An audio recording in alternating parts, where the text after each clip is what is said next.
What's up, fight fans? It's the Vulture here, and this week we have a little different video for everybody out there. Now, this week, unfortunately, there are no fights, but I am not going to leave you guys out without any content. So, this week we're going to be doing a review of UFC 6. It's the newest game in their line. We've waited quite some time for it. Was super excited for it to come out. Had to pick it up the day it came out. Had a little bit over a week to fiddle with it, get comfortable with it.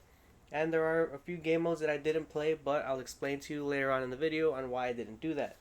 But without further ado, sit back, relax, and get ready for another Cage Conversation. Back down on the shit, dog, I don't stand down. Don't say that you love me, but don't know me, keep the scam out. Bitch, I'm so efficient, man, it's tight so I can stand out. Please don't interrupt me, hit this room like where you stand now. I don't ever back down on the shit, dog, I don't stand down. Don't say that you love me, but don't know me, keep the scam out. Alright, let's dive right into this review. First things first, I want to say it is a major upgrade in the striking, the grappling, excuse me, and the way you're able to evade the strikes. In UFC 5, the striking was kind of really simplistic. It was kind of the same across all fighters. They didn't have any type of uniqueness, any type of flair. They had their own moves, but that's about it. In UFC 6, you can kind of see their resemblance and how they fight in real life. You can see their stances, the way they bob, the way they sway, the way they evade strikes. It just looks a lot more real, a lot more vivid, and it's got a lot more fluidity into the game as compared to UFC 5. Another thing I do want to mention is the flow state.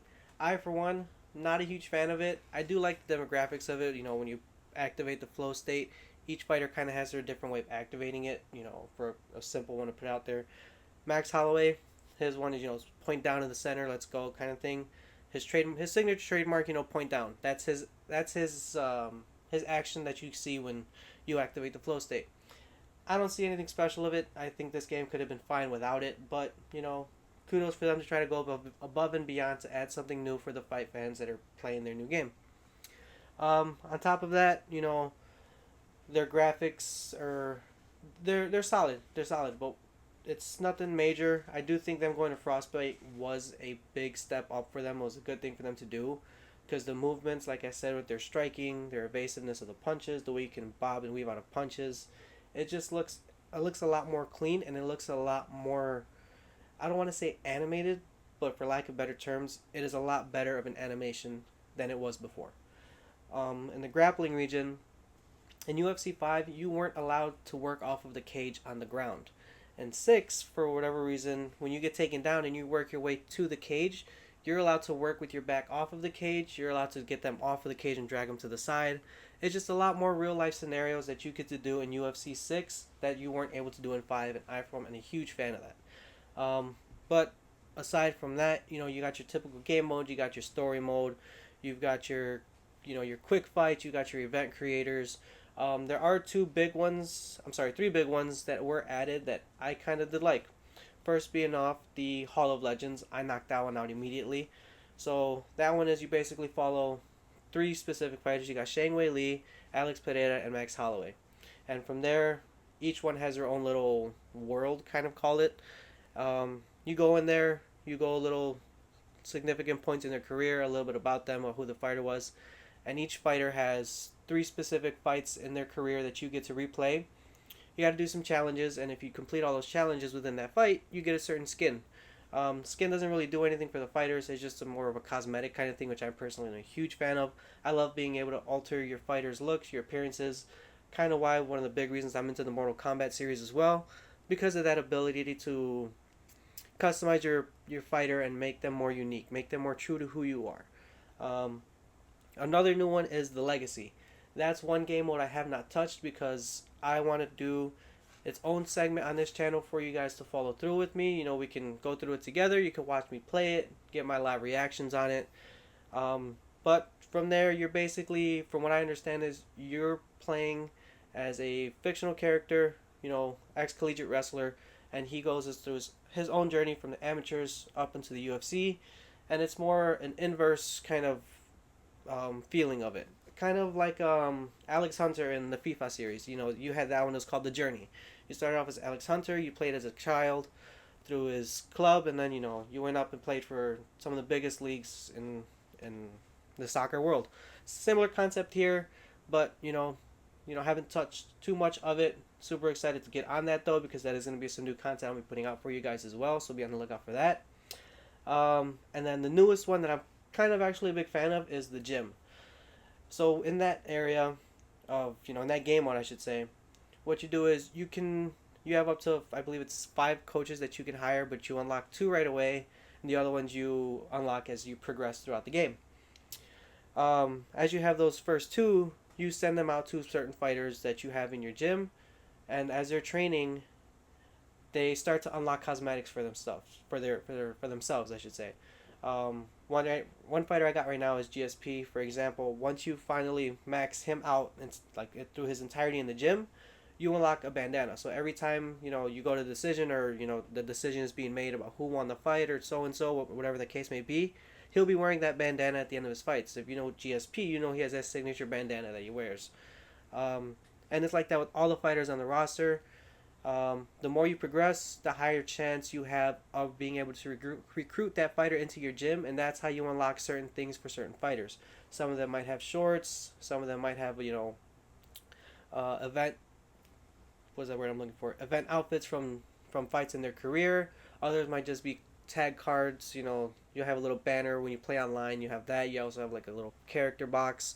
You can unlock those. XP points to spend in the store. It's just a lot of fun things, and the cool thing about that one is you don't have to be playing the game for those to be unlocked.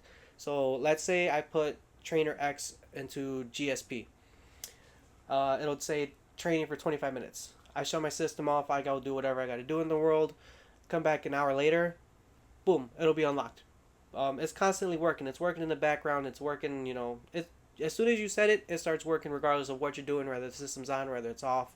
The second you set it, it's going to work for 25 minutes straight. You're good to go, so you don't have to worry about playing that game for that set entirety of time while they're training, which is really cool because sometimes, you want to play the game, but you get kind of bored and you want to go play something else, or your friends invite you to play something else, and you don't want to be stuck waiting for that because you really want to unlock it. No, you can set it, unlock it, boom, go about your day. So I thought that's really cool. I'm kind of committed to getting some of the guys up there. A lot of Chicago natives I want. You got Ignacio Bahamondes, you got Bilal Muhammad, Juliana Pena. I want Michael Bisping to be unlocked.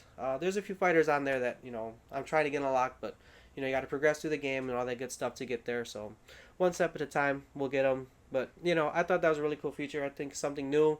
It kind of reminds me like the Crypt in Mortal Kombat. Mortal Kombat, you got the Crypt. You fight, whatever, do the story mode, you get coins, you walk through the crypt, you unlock stuff, you get stuff for your fighters, you get stuff for the story mode, you get, concept art from the game and stuff like that. But yeah, I think that was kind of a cool introduction that they put into this one. I don't think they've ever done anything like that before. It's kind of really cool to do. Now that I think of that, going back to the Hall of Champions, or what was it called? Bear with me. Hall of Legends. So that one actually did remind me of when it was back in UFC 2010, I believe, or 2009, back in the day.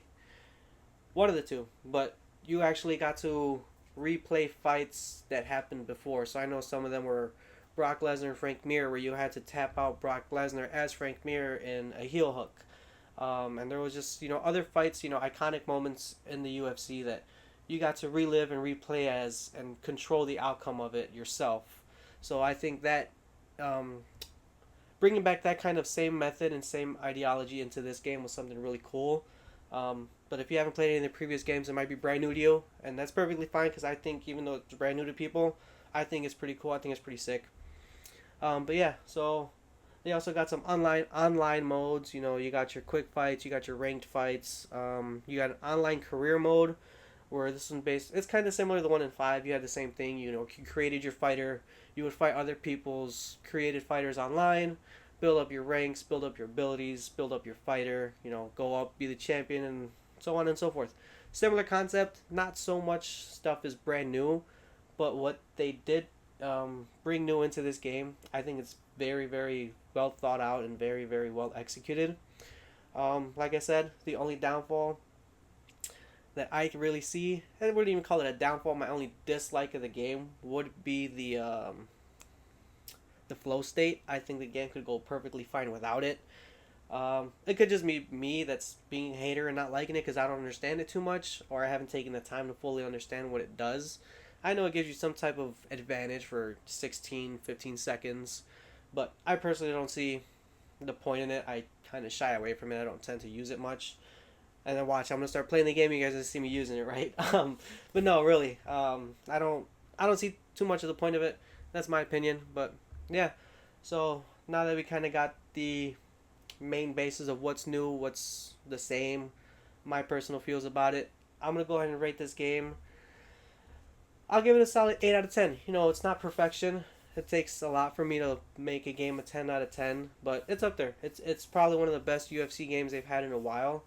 I think where they did lack that they should have improved on is the grappling scenarios. Yes, you can grapple against the cage now, but your transitions, your submissions, they're all kind of the same. You know, hold the right joystick up, down, or so and so, and it's the same demographics of it. It's the same routine. It looks the same.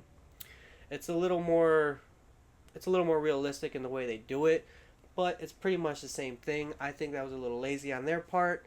Um, I would like to see ground elbows though. I know in UFC 2 you were allowed to do that. Maybe even 3, I'm not too sure. I didn't play much of 3. I know I played 2 for quite a bit of while. And you're able to do ground strikes, a lot more variety of ground strikes. You're able to do elbows, you're able to do punches and to the body and knees to the body. It just had a lot more ground what's the word I'm looking for? You were a lot more inclusive in what you were able to do in the ground rather than just grapple and set up the submission. So I think if they brought that back into the future game or maybe in an update where you're allowed to do that, rather it takes a little bit more space, I'm totally fine with it if you want to throw that in there. If anybody from EA is listening, if not, whatever, that's cool. But I think that's just one thing that they lacked that they could have done into this game where it would have made it a little bit better. But yeah, 8 out of 10. There's my opinions, my feels, my views. So I'm going to go ahead and hop on for a little bit, show you guys what the gameplay looks like, and hopefully you guys will pick up a copy yourself and maybe run into each other down the road. Alright, so I did GSP on this one. I'm not sure who I'm up against right now because I have random, but I just want to show you guys the striking and the grappling of this game. Robbie Lawler, nice, not a bad matchup.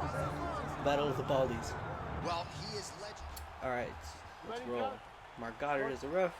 All right, here we go, round one of what is a welterweight super fight between George St. Pierre and Robbie Lawler. And I would think when you're training for a guy like GSP or a guy like Daniel Cormier, you get awfully sick of stuffing takedowns after it. Yes, you're trying to do takedown after takedown after takedown. You have to be willing to do it over and over and over. It may get monotonous, but just embrace it. Robbie Lawler has done that over the course of his last 2 months. Enough. Man, that punch was a beautiful thing, straight to the target. I mean, that was a nasty shot. Nice technical strike there, and oh yeah, that shot cut him open. Yeah, you can see it right there. The blood starting to trickle cutting down. Robbie Lawler open He can isn't see such a the great work paying off accomplishment. now. I feel like he He'll gets start cut in to every target one of that his cut. fights. Wear and tear on the body, I guess.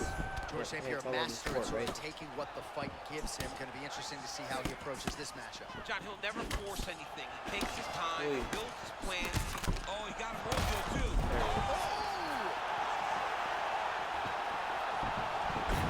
Oh, good reversal. Well done. All right, so got to be an encouraging sign to hurt him to that extent. I'm not sure his opponent saw this coming. Well, he didn't finish Body. him, but he did hurt him very, very bad. It shows him that he can hurt him, but he's got to be very careful. Ooh. He still isn't the better striker, even though he landed the bigger punch. St. Pierre's looking dangerous here in round one. Coach is trained, right? Finding the rhythm early. If you're on the other side, you got to find a way to slow him down.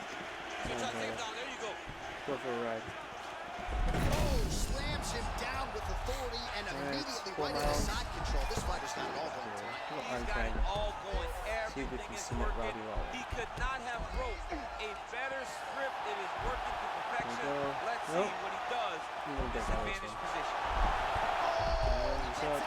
He was able to get his momentum back towards the See if I can get him back in the taken down. opposite direction. To get his hips back and his chest Got down him. towards the mat. And you That just was put your really- popcorn all over I the broadcast absolutely table. did, John. You know I love popcorn. Come on, man. Take me down, man. Lawler's eye starting to close up. Got to get that end swell on it between rounds if we get there. Ooh.